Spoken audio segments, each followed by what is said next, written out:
हम एक बात बोलना चाहेंगे आप लोगों के बीच कि कोरोना के टाइम पे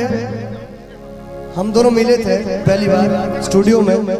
जबकि पहला गाना हम लोग रिकॉर्ड किए थे पुदीना। और वो एक गाना ऐसा है कि उस गाने से तीन लोगों का नहीं, चार लोगों का कैरियर बना। रवि पंडित, माही श्रीवास्तव, अनुपमा यादव और आप सबके भाई प्रियांशु सिंह। तो हम चाहेंगे एक बार अनुपमा यादव जी के लिए एक बार जोरदार ताली होनी चाहिए, क्योंकि एक सबसे बड़ी बात यह है कि अनुपमा यादव उनका नाम है कि जिस गाने में ये आवाज दी है वो गाना सुपर डुपर हिट रहा है। एक बार जोर से ताली हो जानी चाहिए। और कहेगा भैया कि करो तो इशारा बाड़ू कि अरे कहत यावारा बाड़ू कि करो तो इशारा बाड़ू कि कहत यावारा बाड़ू भड़केलू कहिलो पमाजा यार भरा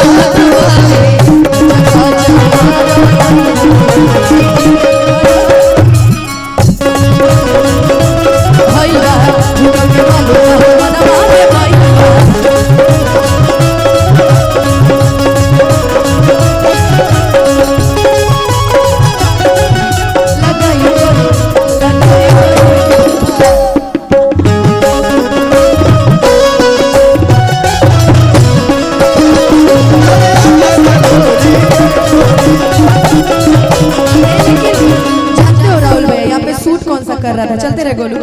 कहाँ के बाबू तू लगे लखुअन के जेके सरदारो जानी देखा तू खाना होई खाली झूठ के कर लाया। यहाँ पे बैठल मानी जी गाना के गीतकार हमारे बड़ भैया रोशन सिंह समझ में आओ कहेगा क्यों मोहर तोर सतरे जवानी चढ़ो सतरे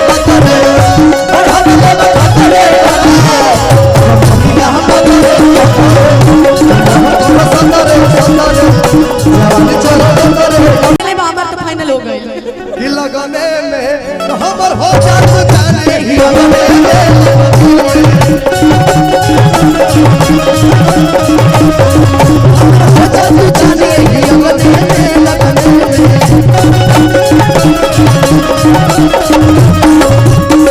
इसको गाने पता कैसे मजा आएगा रवि भैया ये बताते हैं। आप वहाँ सामने बैठिए,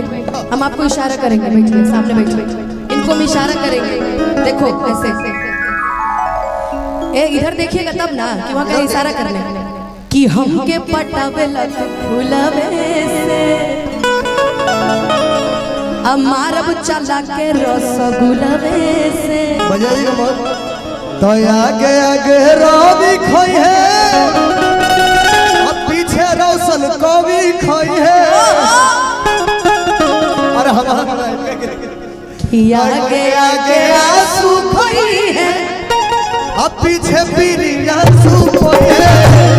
और दीपकों के माल की हंसुआ जिया तारा वाली जिया तारा वाली बात करे आती हमसे बात मांगे में मोबाइल नंबर लगाता रहा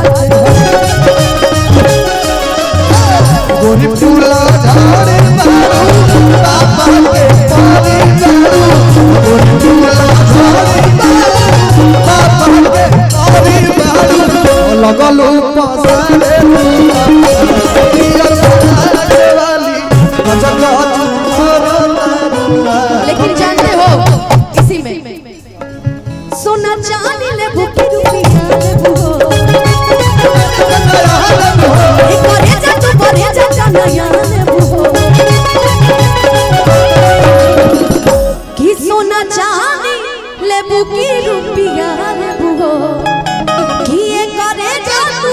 करे जा कन्हैया ले बुहो आ दिल में जगह दे वो लगा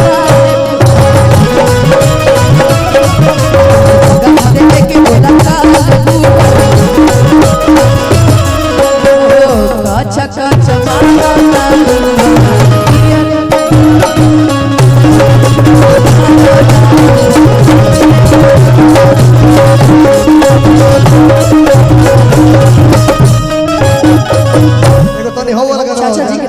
बहुत बहुत आशीर्वाद एगो तनी हो गाना हो जाए कौन गाना बा